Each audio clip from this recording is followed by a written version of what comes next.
আসসালামু আলাইকুম প্রিয় শিক্ষার্থী, আশা করি সবাই ভালো আছেন। আলহামদুলিল্লাহ, আমিও ভালো আছি। Design hard limited YouTube channel থেকে আমরা চলে আসলাম পাওয়ার পয়েন্ট নিয়ে আর একটি এপিসোড নিয়ে, প্লাস আর একটি ভিডিও নিয়ে।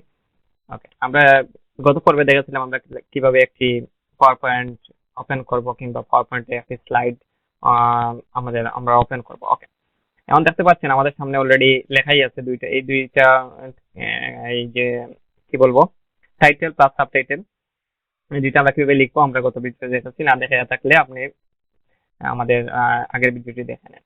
Okay, আর এই ভিডিওটা ভালো লাগলে সবাই লাইক এন্ড সাবস্ক্রাইব করবেন, শেয়ার করে আপনারা নতুন কম্পিউটার যারা শেখার আগ্রহ আছে কিংবা কম্পিউটার শিখতে চাচ্ছেন বা কারো জানা নেই এইগুলো, তাদের জানার সুযোগ করে দেন। ওকে, এখন এই বাম পাশে দেখেন আপনারা, এই বাম পাশে এখানে লেখা আছে 1, প্লাস হচ্ছে এখানে একটি বক্স চারকোনা আছে, এটা হচ্ছে একটা স্লাইড। ঠিক আছে, এখন আমি এই স্লাইডে এই দুইটা লাইনই লিখবো, এখানে আর কিছু লিখবো না। আমি এখন আরেকটি স্লাইড এখানে আনবো। ওকে, এই ক্ষেত্রে আমরা এই যে উপরে দেখেন লেখা আছে নিউ স্লাইড, এই আইকনে ক্লিক দিলে অটোমেটিক আরেকটি স্লাইড চলে আসবে। ওকে, এখন এটা আবার আপনি ডিলিট করতে হলে আগের যে ভার্সন গুলো আছে এটাই জাস্ট এখানে ক্লিক দিবেন, এখানে ডিলিট বাটন থাকে, ডিলিট করে দিবেন। আর এই ভার্সন গুলায় জাস্ট এখানে ক্লিক দিবেন, কিবোর্ড থেকে ডিলিট বাটন চাপবেন, ডিলিট হয়ে যাবে। ওকে, এখন হচ্ছে নিউ স্লাইডে আমি এই ড্রপ ডাউনে ক্লিক দেবো। ড্রপ ডাউনে ক্লিক দিলে দেখেন এখানে কিছু জিনিস, অনেক ধরনের টেমপ্লেট বা অনেক ধরনের লেআউট এখানে আছে। এই লেআউট গুলা বিভিন্ন স্টাইলে, যেমন ধরেন এটা হচ্ছে একটা বড় একটা ছোট, এটা হচ্ছে একটা ছোট একটা বেশি বড়, এরপর এর ভিতরে কিছু জিনিস আছে, এটাও আমরা দেখবো। এরপর এটা হচ্ছে উপরের বক্সটা অনেক একটু বেশি বড়, নিচের বক্সটা একটু ছোট। এখানে দেখেন দুইটা সেম তখন দুইভাবে আছে। ঠিক আছে, এইভাবে বিভিন্ন জিনিস আছে। এটা টাইটেল অনলি, এই যে দেখেন এখানে একটা, এখানে কিছুই নেই, ব্লাঙ্ক। ঠিক আছে, তো এটা এখান থেকে যেটা আপনার প্রয়োজন ওইটা নেবেন। কারণ আমি এই 2 নম্বরটা নিলাম, এটা ক্লিক দিই। ওকে, আর ডিজাইন হার্ট লিমিটেড আমি প্রথমটায় দিয়ে তারপর এখানে সাবটাইটেল দিলাম। এখন এখানে click to add a title আমি লিখবো এখানে, যেমন ধরেন ডিটেলস লিখি আমি এখানে, ডিটেলস। ডিটেলস। ওকে।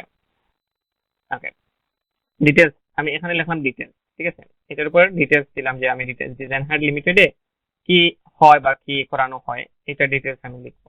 তো এই দেখেন আমি এখান থেকে কিন্তু বড় করেছি ফন্ট, এখান থেকে বোল্ড করেছি, কন্ট্রোল বি দিয়ে বোল্ড করেছি। ঠিক আছে, বোল্ড এটা আন্ডারলাইন, এগুলো হচ্ছে একটা শ্যাডো আসছে, এস মানে যে নিচে একটা শ্যাডো আসছে।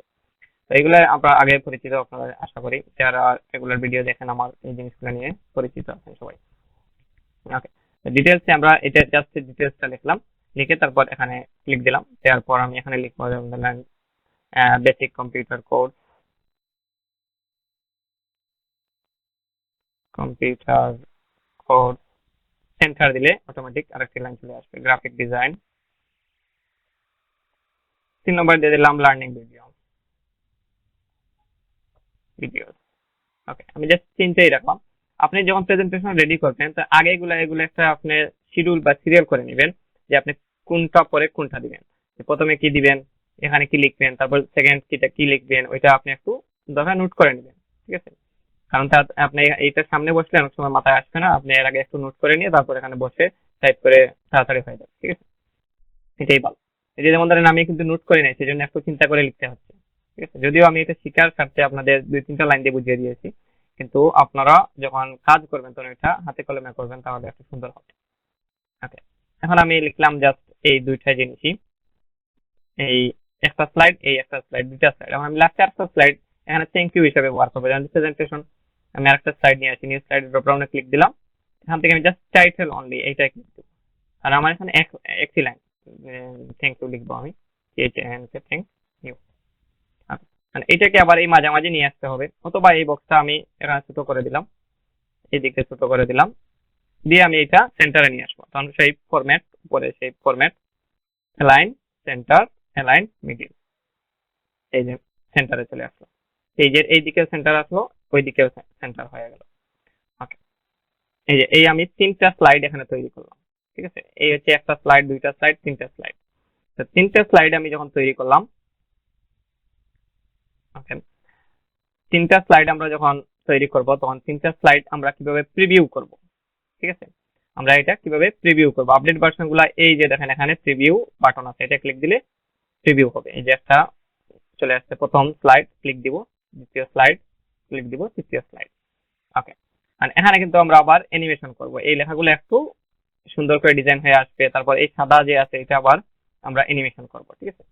ওকে, তারপর এখান থেকে আমরা এটা স্লাইড শো দেখতে পারি, প্লাস হচ্ছে এই যে স্লাইড শো লেখাই আছে, এটা ক্লিক দিয়ে ফ্রম বিগিনিং এ ক্লিক দিলে স্লাইড শো চলে আসবে, অথবা F5, এই যে দেখতে পাচ্ছেন আপনারা start from beginning F5, keyboard থেকে আপনারা উপরে যে F1 F2 F3 এর F5 এ আপনি ক্লিক দিলেও এটা প্রিভিউ করবে। যেমন আমি ক্লিক দিলাম F5, এই যে চলে আসছে, ঠিক আছে। ক্লিক দিলাম, এই যে এটা ক্লিক দিচ্ছি, ক্লিক ছাড়া অটোমেটিক কিভাবে হবে সেটাও আমরা দেখব। ওকে, তো এইভাবে আমরা একটা 3টা স্লাইড তৈরি করে তারপর এটা আবার প্রিভিউ করলাম। মানে save option same, control S অথবা এই ফাইলে গিয়ে সেভ, অথবা আপনারা অফিস 7 হলে 2007 হলে এখানে অফিস বাটন থাকবে এই কর্নারে, এটা ক্লিক দিবেন, দিয়ে এই যে সেভ, অথবা এই সেভ আইকনটা আপনারা পাবেন, এই সেভ আইকন, ঠিক আছে। এটা ক্লিক দিব, দিয়ে আগে আমরা যেরকম সেভ দিয়েছি ওইরকম আমি এটা ডকুমেন্টে দিচ্ছি, ডকুমেন্টে দিয়ে আর একটা নাম দিলাম, আমি জাস্ট ডিজাইন হাঁটি থাক, আপনি চেঞ্জ করতে চাইলে চেঞ্জ করে নেবেন ফাইল নেম, যে সেভ দিবেন। এই যে এই ফাইলটা ডকুমেন্টে আমার কম্পিউটার ডকুমেন্টে সেভ হয়ে গেছে, ঠিক আছে। আর পরবর্তী এটা আমি আবার ওপেন করে আবার করতে পারবো, আর এটার উপর কাজ করতে পারবো। ওকে, দেখা হবে পরবর্তী ভিডিওতে। ধন্যবাদ সবাইকে।